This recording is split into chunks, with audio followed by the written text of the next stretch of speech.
പത്തരമാറ്റി സീരിയലിലേക്ക് എല്ലാവർക്കും സ്വാഗതം. ഈ ചാനൽ ഇഷ്ടപ്പെട്ട ലൈക്ക് ചെയ്യുക, സബ്സ്ക്രൈബ് ചെയ്യുക.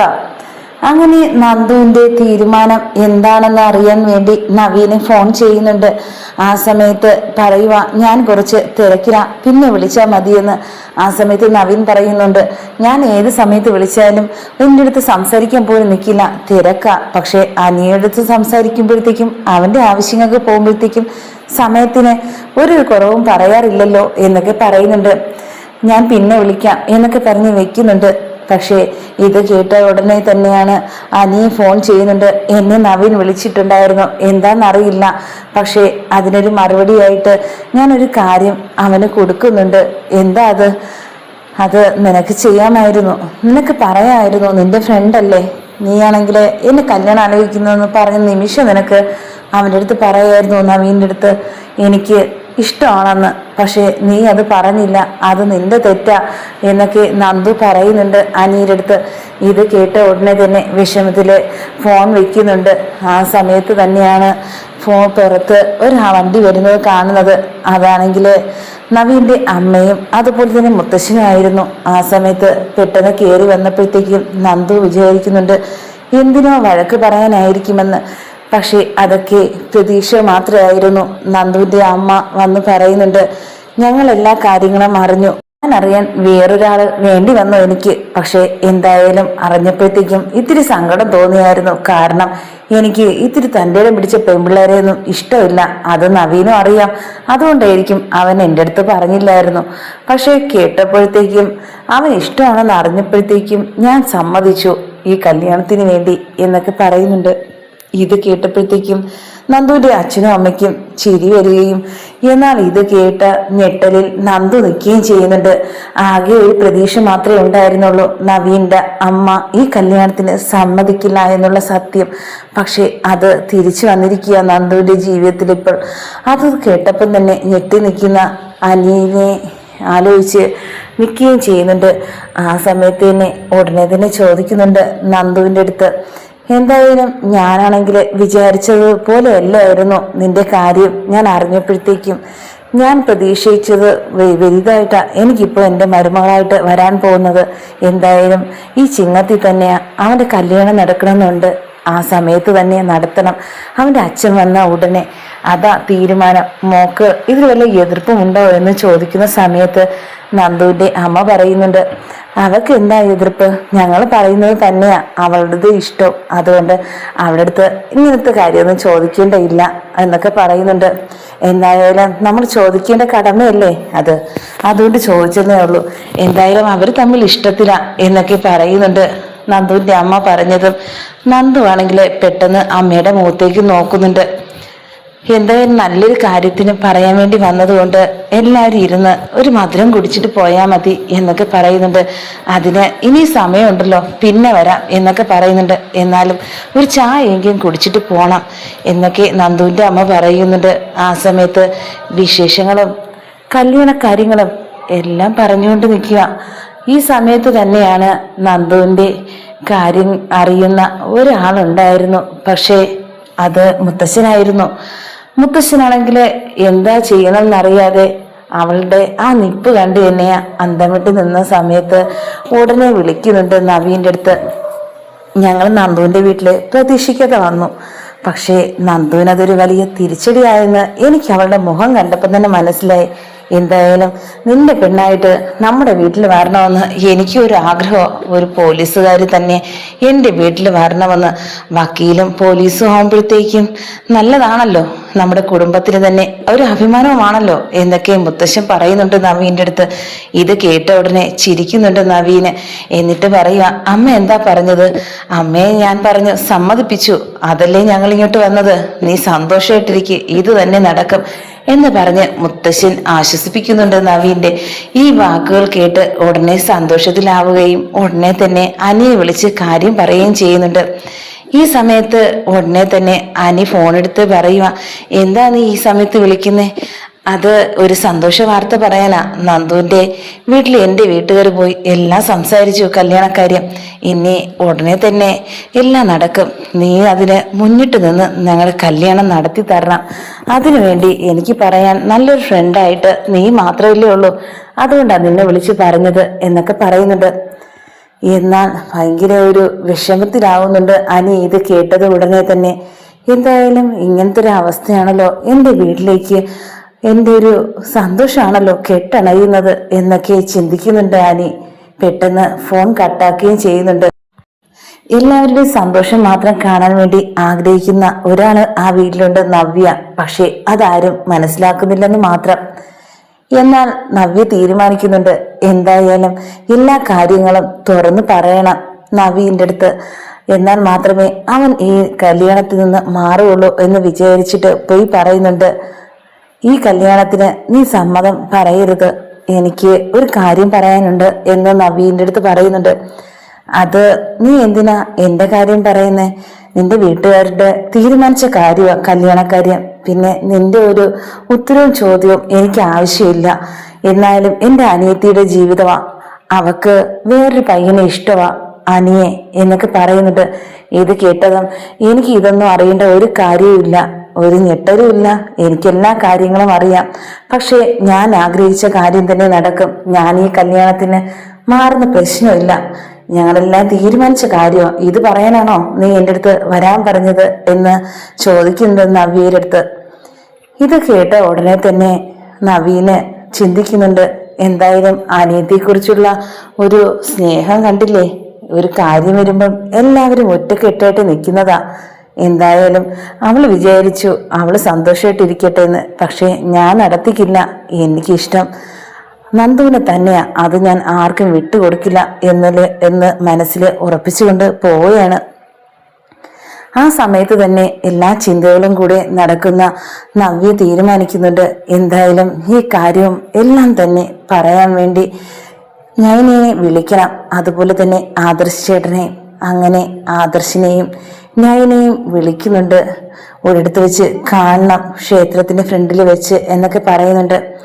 അങ്ങനെ അവരവിടെ പോവുകയും കണ്ടിട്ട് തന്നെ ആദ്യം പറയുന്നത് ഞാൻ ആ കൂട്ടത്തിൽ നിൽക്കുന്നത് തന്നെ നാഗരാജിന്റെ ഒരു നാശം കാണാൻ വേണ്ടി മാത്രമാണ്. അതുമാത്രമല്ല അയാളുടെ മകന്റെയും എൻ്റെ ജീവിതം കൂടെ നശിപ്പിച്ചെന്നാ.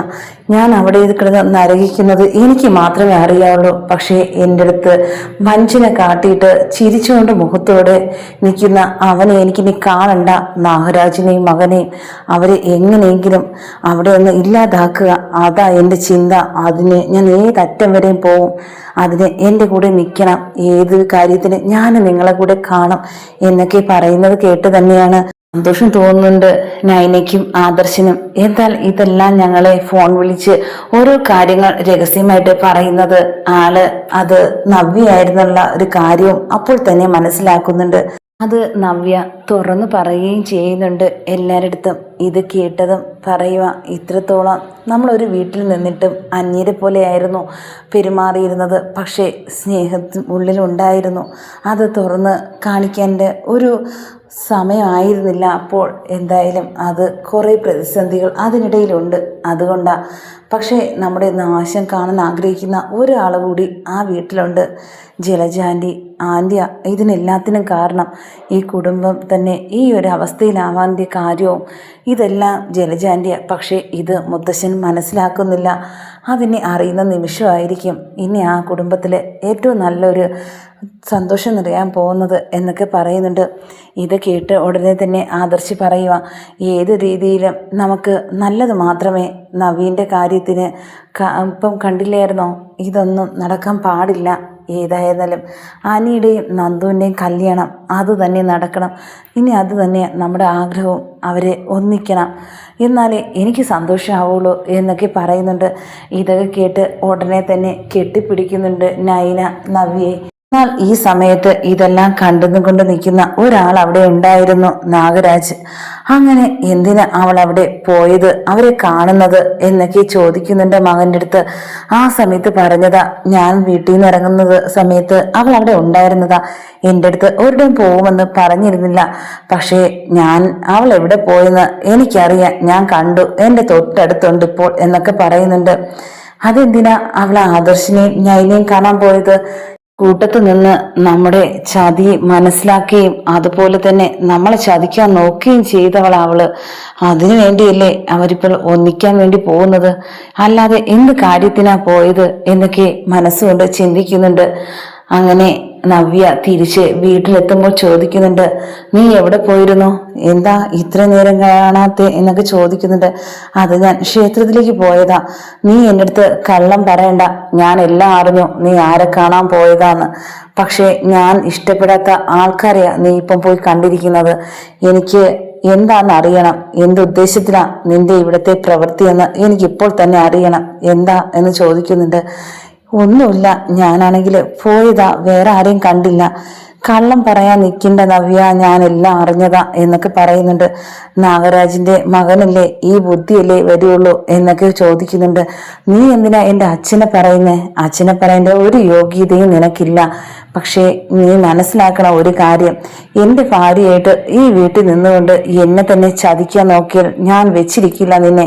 ഈ വീടിന് പുറത്തു തന്നെയാ നിന്റെ സ്ഥാനം, പിന്നെ എൻ്റെ മനസ്സിൽ പോലും കാണില്ല എന്നൊക്കെ പറയുന്നുണ്ട്. ആ സമയത്ത് ഉടനെ തന്നെ മുത്തശ്ശൻ വരുന്നുണ്ട്. എന്താ ഇവിടെ ബഹളം, എന്താ? ഒന്നുമില്ല മുത്തശ്ശ, ഞാൻ പറഞ്ഞ ഒരു കാര്യം അനുസരിക്കില്ല ഇവള്.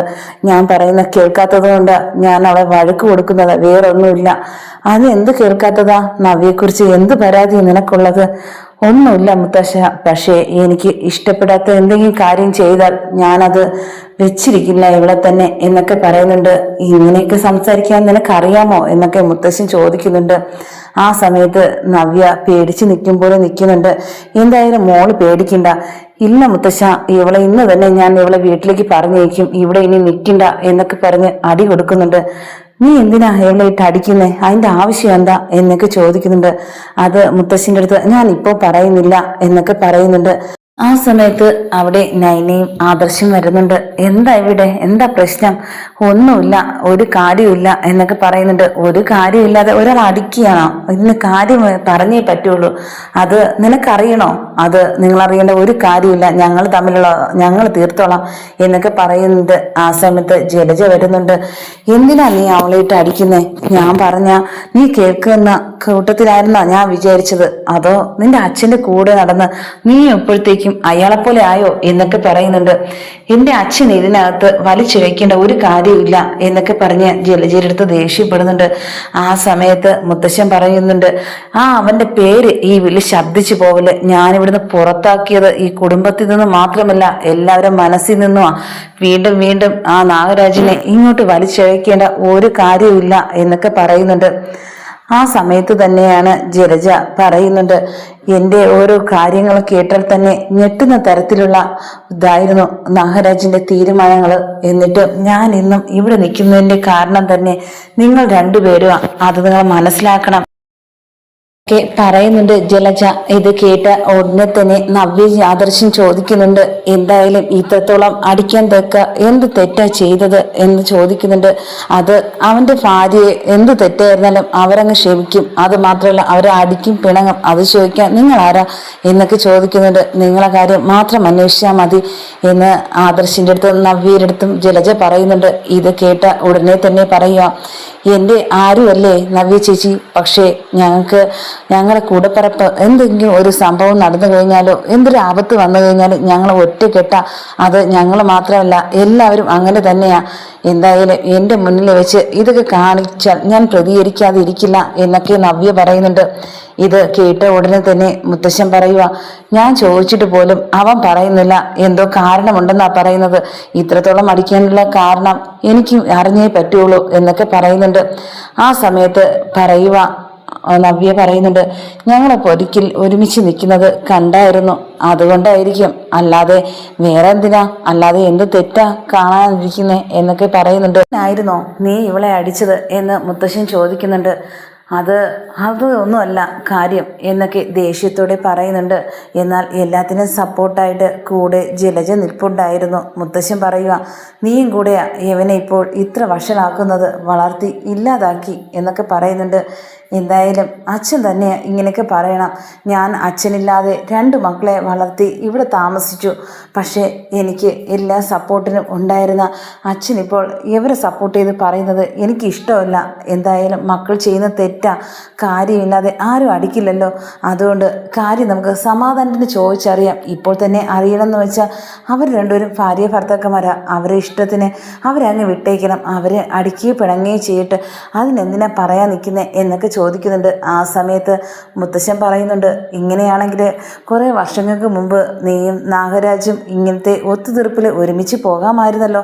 എന്താ അതൊന്നും സാധിക്കാത്തത്? അന്നെങ്കിൽ നിങ്ങൾ ഒരുമിച്ച് ഇപ്പോഴും ജീവിക്കുമായിരുന്നല്ലോ എന്നൊക്കെ ആ സമയത്ത് പറയുന്നുണ്ട് നൈന. കണ്ടോ, മുത്തശ്ശൻ പറഞ്ഞപ്പോഴത്തേക്കും ഇപ്പൊ ഒന്നും സംസാരിക്കാൻ പോലും